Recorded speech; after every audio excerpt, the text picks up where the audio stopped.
Hello friends and my dear students, as in the last session we have discussed about helical gear basics. So today we are going to discuss about force analysis, okay, or what are the force consideration and what are the designing parameters related to the helical gear drive, okay.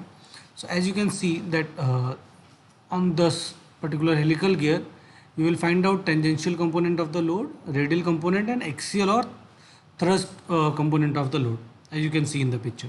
This is your radial load, this is your tangential load, and this is the axial load in the direction, and this is angle psi, which is helix angle, and this is the normal angle alpha n. Okay.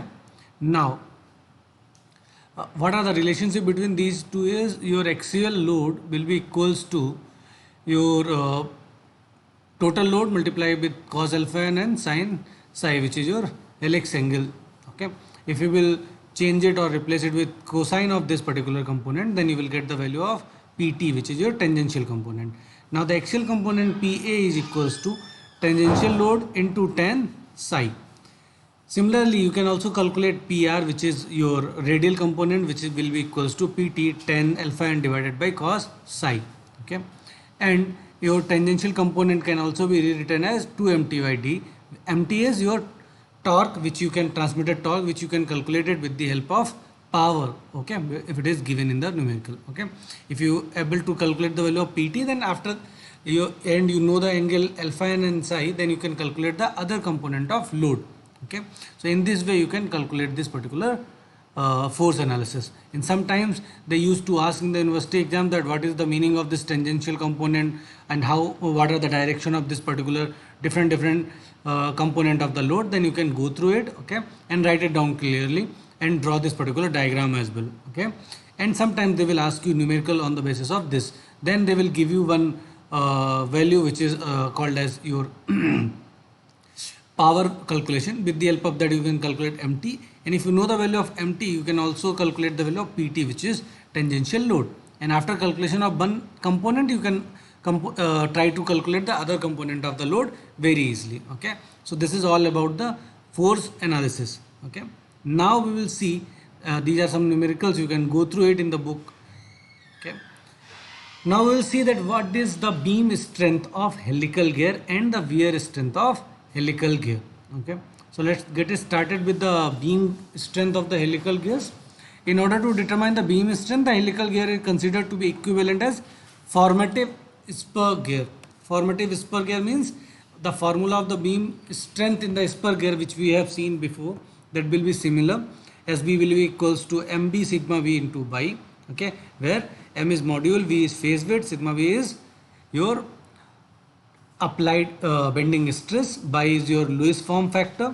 Then if you will reform this particular formula in terms of helical gear, then it can also be rewritten as instead of M it is Mn, which is your normal module, B is your phase width, sigma B is your bending stress, pi is your Lewis equation or Lewis form factor.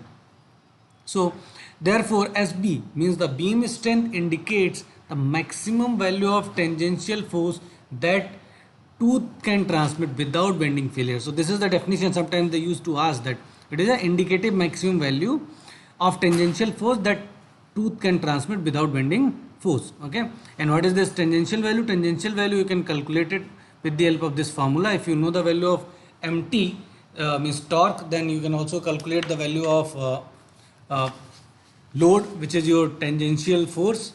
Okay, and after calculation of this particular topic or particular tangential load, you can go through the calculation of the beam strength. Okay, so now we will see that what is the effective load on the gear tooth, which is already shown before, or we have already discussed this thing in the spur gear as well, that effective load is CS by CV into PT, where CV is your velocity factor, CS is your service factor, which you can get it from the table or design data book.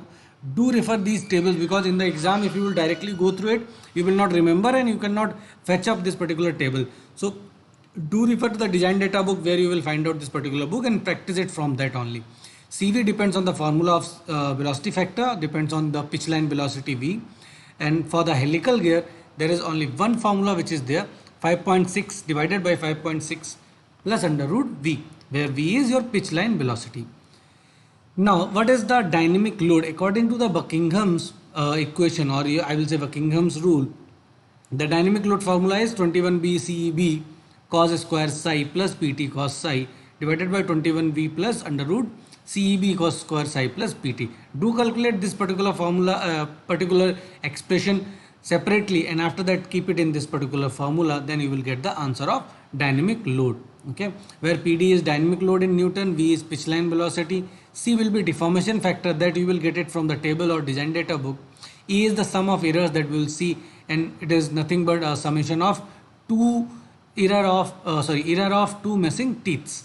V is phase bit, PT is tangential force due to the rated torque. You can calculate it with the help of torque and power formula. Psi is helix angle, okay, in the degrees. And the deformation factor C depends on the modulus of elasticity, okay, of pinion and gear tooth, okay, and the form of pressure angle. This you can also get it from this particular table. You can go through it.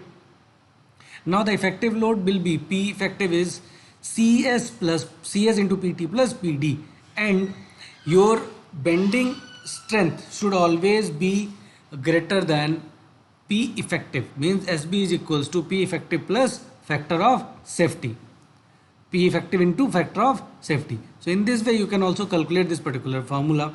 In the next session we will try to see that what is the wear strength of helical gears and how you can solve the numericals related to the bear strength and beam strength of the helical gears. Okay, so go through it and prepare the force analysis and the effective load analysis of gear tooth. Okay, we will come with the next session of these calculation of wear strength as well as how you can solve the numericals related to the helical strength. Thank you so much for your patience hearing, and do subscribe this Engineering College Banswara YouTube channel for more such updates about different branches of engineering like mechanical, civil, electrical and computer science engineering. Thank you so much.